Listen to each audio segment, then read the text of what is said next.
was so unsatisfying. I was trying to crack my knuckles and nothing fucking happened. Hi guys, off-brand Jenny Nicholson here. So 2 years ago, I saw It Chapter 1 in theaters, pretty much totally on a whim. I thought that the trailers looked interesting, but other than that I went into it without many expectations, and it ended up being the only thing I thought about for the next 5 months. I didn't think it was a flawless masterpiece or anything like that, but I certainly fell in love with the characters and the world and all that, which made it quickly become a classic in my opinion, and made it one of my favorite movies of all time, regardless of how objectively good it is. Basically, I've been balls deep in the It fandom for 2 years. And this weekend, It Chapter 2 came out, and I have a lot to say. Some of it is beamingly positive, some of it is less beamingly positive, but I need a place to verbal diarrhea about all of my thoughts about this movie, so we're on YouTube now. Of course, a warning that I am going to be spoiling literally everything about this movie and the book, so if you give a shit about not getting spoiled, then get the hell out of here. Okay.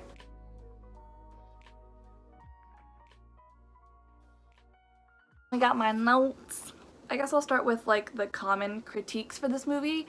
The number one criticism I'm seeing this movie get is its length.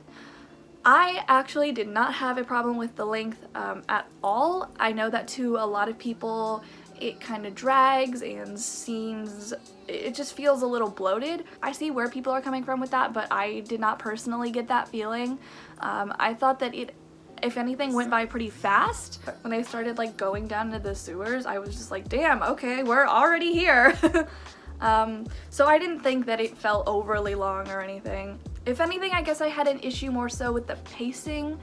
I thought that some things could have been really elaborated on and other things were a little less necessary, but I didn't think that it felt like a 3-hour movie while I was watching it. I guess what this really just comes down to is your personal level of attachment to the characters in the franchise. This movie does spend a lot of time really developing these characters and their fears and their trauma and all of that. So if you go into this expecting just a 100% horror movie with scares left and right and nothing but that, then that's not what this is. It's a very character-driven movie. There's a lot of that development, so if that's not your thing, I can definitely see how this movie feels like it drags. However, if you give any amount of a shit about the characters and the plot, I think that you'll be fine. The next common critique that I'm seeing is the heavier use of CGI in this movie, and this is a point where I actually kind of agree with the criticisms. 9 times out of 10, I hate CGI in horror movies. I think that it makes everything feel a lot less authentic. It makes you feel more removed. It kind of kills the immersion, because a lot of the time you can tell that the thing on screen isn't actually there, and I don't love that in horror movies, and that definitely was kind of the case for this movie. I definitely thought some of it worked better than others. One thing in particular that I did not like at all was like Mrs. Kirsch's final form or whatever. I thought that was an abomination. I thought that the like Stanley's head as the spider that came out of the fridge, I thought that looked really cool. That's the one like CGI thing that I thought actually really worked. But other than that, I did not love how clearly CGI a lot of the things looked in this movie. The CGI on the kids to make them look younger. I guess if you didn't already know, you probably wouldn't notice, but I already knew, so I noticed. I don't think that any of these things ruined the whole movie, it's just stuff that I kind of wish they did differently. The screenplay I thought was stronger in the first, but not totally weak in this one. I mainly attribute this to the first one being heavily inspired by Cary Fukunaga's screenplay. which I have read and thought was really great, and I know that they drew heavily from that for the first screenplay. This one I think was written solely by Gary Doberman Pincher. I thought that the humor seemed a little excess. Some of the jokes really seemed out of place. I think they might have got a little wrapped up in making sure that this movie had the same lighthearted, fun energy as the first one, and that caused kind of an over excess of jokes and comic relief. Don't get it twisted though, I still thought that this movie was fucking hilarious. I was laughing out loud at multiple points, but I attribute that mainly to the performances, mainly Bill Hader and James Ransone, as opposed to the writing. Let's talk about something I loved. I loved the visuals and the cinematography of this movie. The visual aspect is absolutely what made me fall in love with the first one so much. I thought that almost every shot in that movie was so iconic. Of course, the sewer scene with Georgie at the beginning is iconic.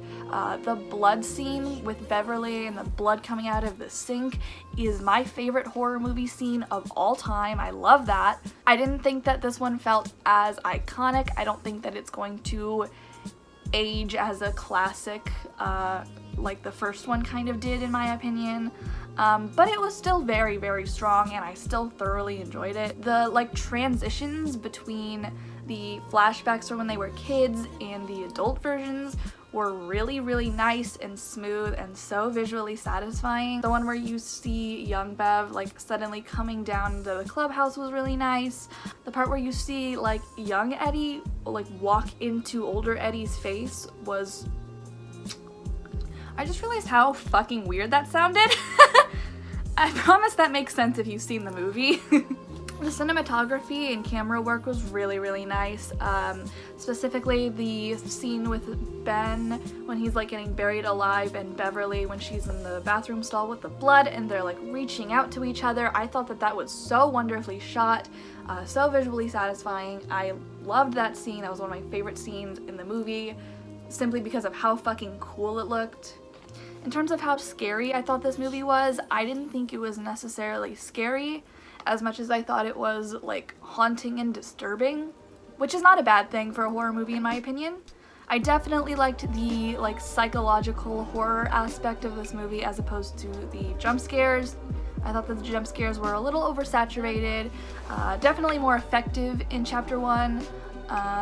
Some of them did get me, but I thought that the psychological horror aspect and how they really drew from these characters' fears and how it manipulates and manifests their specific fears as these crazy haunting things was really way better in my opinion. There were quite a few good Pennywise scenes that come to mind. Specifically the one with the girl under the bleachers was really, really good. It was reminiscent of the Georgie scene from the first one. I like how he started guilt tripping her and manipulating her into coming back and being nobody wants to play with me because no one wants to look at me. I thought that that was really good, how he drew from her insecurity like that. Of course, the scene where Bev sees Bob Gray putting on his paint and ripping his face open, that was such a haunting image. I loved that. I also mentioned earlier Stan's head as the spider. I thought that that was really, really creepy looking. How the legs started coming out of the eyes. That was the first part that made me actually have to look away. I did not want to watch that. And I feel if you have to look away from something in a horror movie, that usually means it's pretty well done. Now I want to talk about each individual character. This is where I'm gonna go off. We'll start with Billy Boy. I was thoroughly impressed by Bill in this movie. Pretty much everything about him.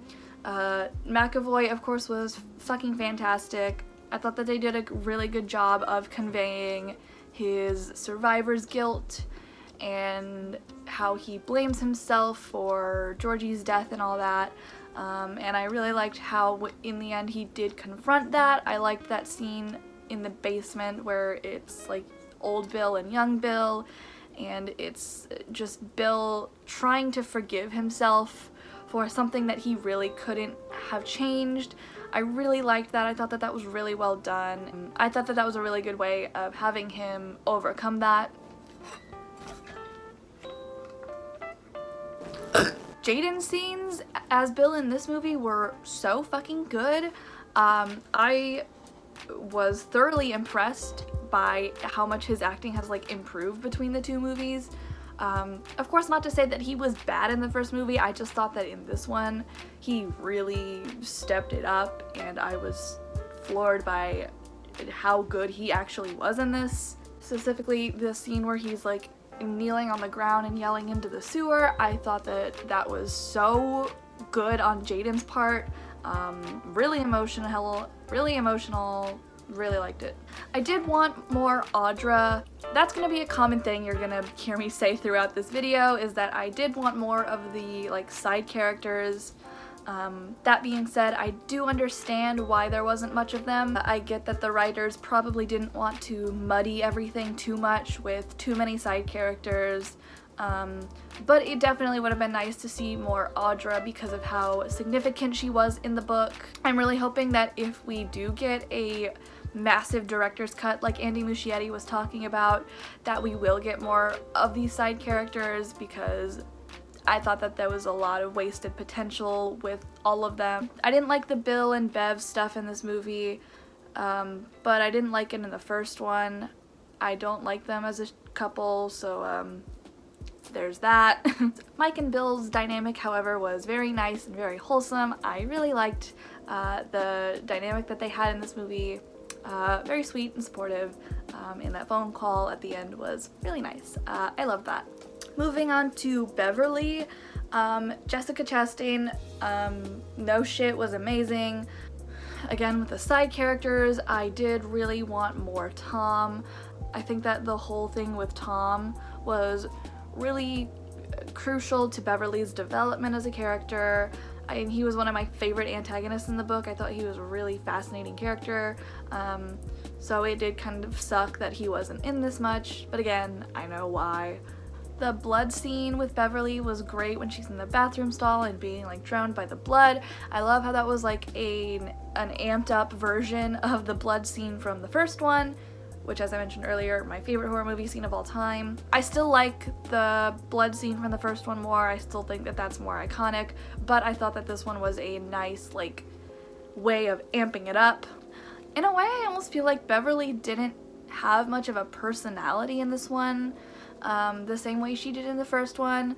I feel like in this one she didn't really have much of a character aside from being a traumatized girl. So that kind of sucks. I do wish that Beverly had more of like a personality the way she did in the first one. Sophia Lillis as young Beverly, of course, was still fantastic. I almost wanted more scenes of young Beverly because of how much I loved Sophia Lillis as Beverly. The scene with her dad and like the perfume and all that was really fucking good. For Ben, I was pleasantly surprised by Jay Ryan's performance. I did not know anything about him before this movie. I saw that he was in, I think he was in soap operas, which made me hesitant because I know that soap opera acting is a little... But I was thoroughly surprised. I thought that he did really good. His performance was really emotional at certain points, and I liked it. Of course, the scene that comes to mind is the one where he's getting buried alive and he's like yelling up to Beverly and like professing his love and that poem thing for her. I thought that that was really good on Jay Ryan's part. Jeremy Ray Taylor as young Ben was still pretty good. God, Ben is such a sweetheart, man. Ben deserves the world, doesn't he? I thought that the way that they did his two fears and his like deep insecurities with like his body image and his fear of being alone and forgotten, I thought that that was really well done.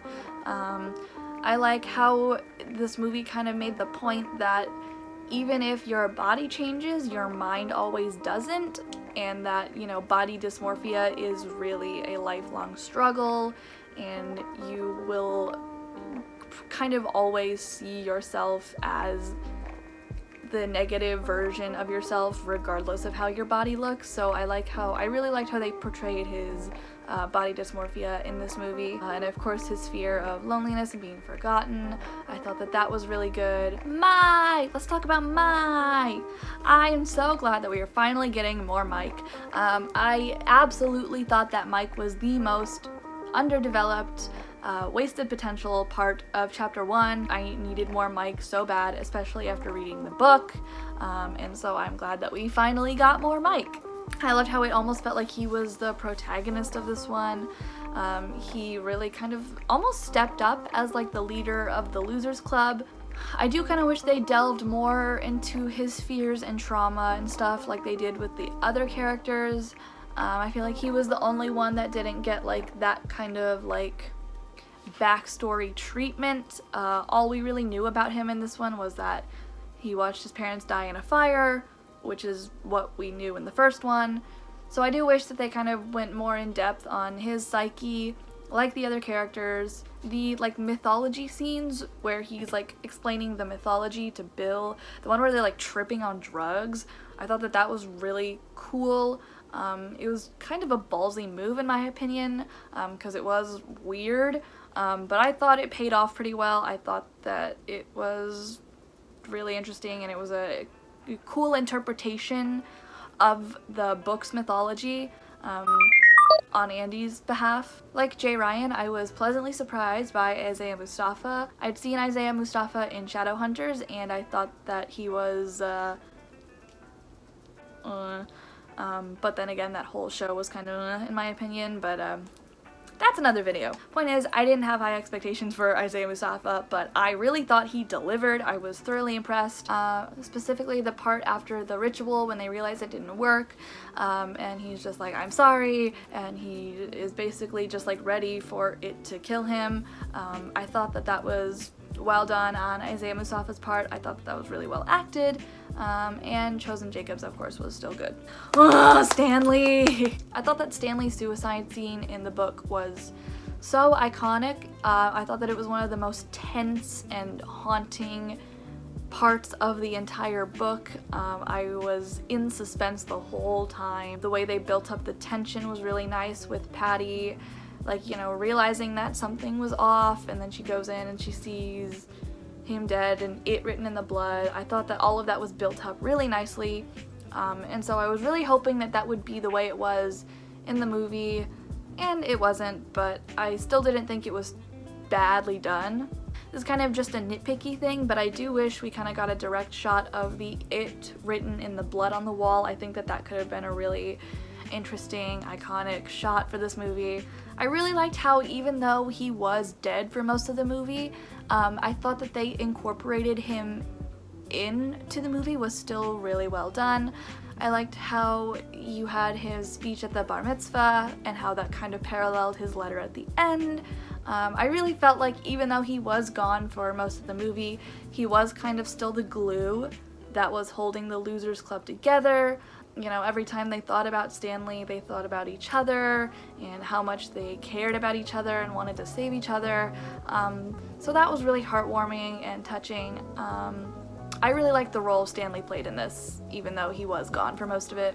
Of course, his letter at the end made me cry like a little fucking bitch. I thought it was a great way to wrap up the movie. Even though we didn't get to see a ton of it, I thought that Andy Bean as Stanley was so good. The scene where he gets the call from Mike and you can really see the rising tension within him and how he's like remembering everything and he's just like internally freaking out. I thought Andy Bean did a really good job of portraying all of that. Made me really tense. I really liked it, and I love Wyatt Olaf still. Now we're getting into it. Let's talk about Richie. Bill fucking Hader. Oh my god. Richie was absolutely one of this movie's biggest strengths, if not the biggest strength of the whole movie. I thought that the build-up of his like storyline with his repressed feelings and sexuality and all that was really well done. I really thought that it was built up so nicely throughout the movie. How it started out with the arcade scene and you're like, oh, and then you start moving through it, and then you get to the R+E at the end, and you're like, oh! I'll admit that when I first started seeing like spoilers for this movie that I was a little confused as to why it looked like they were giving Richie the internalized homophobia storyline. I definitely thought that Eddie was the more like gay-coded character in the book and was dealing with more repressed feelings in that way. But after seeing the way that it works with Richie in the movie, I liked it a lot. Richie was the funniest part of the first movie. He was the funniest part of this movie. No shit, it's Bill Hader. I liked that him and Eddie still had like the same chaotic, funny, bickering old married couple energy that they had in the first movie. The last like 1/3 of the movie is when Richie really starts to become the MVP. His scenes progressively get more and more emotional, and I think that Bill Hader absolutely nails all of it. The part where Richie is like insisting that Eddie isn't gone and that they can still save him, and he has to be like ripped away from Eddie's dead body and dragged out of the house and is just like crying and screaming and like fighting every step of the way to get back into a house that is literally crumbling to the ground because he didn't want to leave Eddie was the saddest thing I've ever seen in my entire fucking life. Yeah, Bill Hader nailed that shit. That's really the part that makes me lose it every time. I can't hold back tears when I see that. The subsequent scene in the quarry when they're all remembering Eddie, and Richie just breaks down and they all go over and like huddle around him, and how that kind of paralleled the ending in the first one. I thought that was so fucking good. It made me cry. I cried through the whole last 30 minutes of this movie literally because of Richie. So there's that. The parallels between Ben and Beverly in the first one and Richie and Eddie in this one were so good and really well done. I like how you had the like anonymous declarations of love. You know, Ben had the poem and Richie had the R+E. You had Ben saving Beverly from being caught in the deadlights in the first one, and in this one you had Eddie saving Richie from being caught in the deadlights. I thought all of that was really nice, and it really added an extra layer of ouch to the whole everything. And last but in no way least, my baby boy, Eddie Kaspbrak. Eddie Kaspbrak is probably my favorite fictional character of all time from anything. Specifically Book Eddie, I think that there's so much depth to him, his like relationship with his mom and the way she manipulated him and all of that, and like the lasting impact of that and how that affects him as an adult. I think that there's just so much to that, so much to analyze. I love it. I think that he is one of the best written characters I've ever seen. That being said, I thought that the way that Eddie was portrayed in this was pretty fucking good. James Ransone is literally Eddie. I could not have been more pleased with that casting. Of course, he looks just like Jack Dylan Grazer, but he really nailed the way Eddie acted in the first one. You can really tell that James did his homework and really wanted to emulate Jack Dylan Grazer's Eddie, and it paid off so well, man. They acted so much alike. It was so good.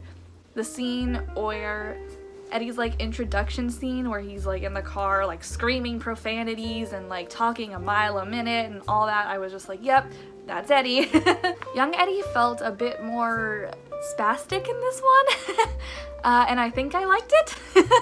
I've honestly come to the conclusion that every Jack Dylan Grazer character is just Jack Dylan Grazer, and I don't even have a problem with that because that kid is so fucking funny. You could put Jack Dylan Grazer in any movie just being Jack Dylan Grazer and I'd be like, he was great. As I mentioned earlier, I love the part where you have like young Eddie walking into older Eddie's face. I thought that looked so good. His flashback scene in the pharmacy where he finds his mom like in the basement, I thought that was my favorite like trauma flashback scene. I guess like one little issue I had with both the first movie and this one is that I wish they elaborated on how dark his relationship with his mom actually is.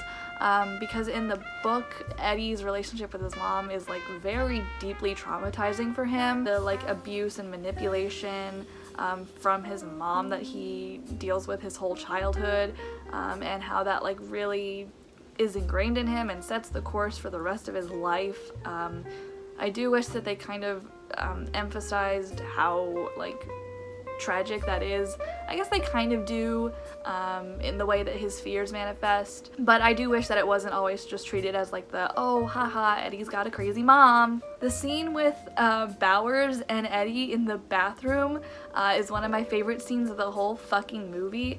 The way that Eddie just gets fucking stabbed in the face by Bowers, and then like him and Bowers are like laughing maniacally, and Eddie like backs himself into the shower and then stabs Bowers through the shower curtain. I thought that all of that was so good. I loved all of that so much. I thought that Eddie's death scene in the book was flawless. It's hands down my favorite scene in the whole book. It's so beautifully tragic, and I was hoping and wishing from the bottom of my heart that it would be exactly how I imagined it in the book. And it wasn't. It wasn't totally disappointing, but I do really wish that it was more true to the book. I guess like my main issue out of all of that is his last words. I thought that his last words in the book were so much more meaningful to his character and his relationship with Richie and all of that. So I really wish that they kept that in the movie. I thought that his last words in this just felt really out of place. I had seen like spoilers beforehand like hinting at his last words in the movie, and I was just like, no, it can't be that. So I wish that was not that. As I mentioned earlier, of course, Richie's reaction to Eddie's death is what really fucking gets me. You really do see how broken Richie is after Eddie's death, and so that makes everything so much more emotional, and I loved it. And then just some other random things that don't really fit into a category but I thought were worth mentioning. The Adrian Mellon scene was just as brutal and tough to watch as I expected.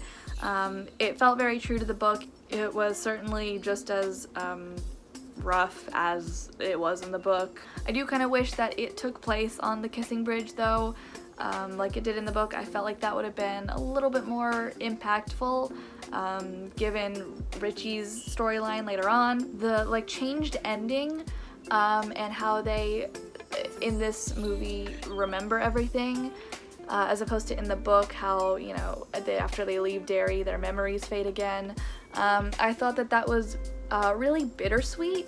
Of course, it's nice that Eddie and Stanley are remembered even after their death by all of their friends, but the more you think about the implications of them remembering everything, the more tragic everything seems, specifically for Richie, who now has to live with the trauma of watching the man he was in love with sacrifice himself for him. So that hurts to think about. I feel like the writers were just in a really weird position here where they could either have everyone forget everything and make Eddie and Stanley's deaths basically meaningless, or have them remember everything but have it still be deeply traumatizing. But I feel like the writers did kind of try to do their best, the best that they could, to give a happy ending given the source material. I was overall pretty pleased with the ending. I know I'm forgetting quite a few things, but that is all I have in my notes for right now. If you want to see me spout my shitty opinions about this movie for the next few months, because you know I will, all of my social media will be down below. You can follow me, and yeah, that's all I gotta say for now.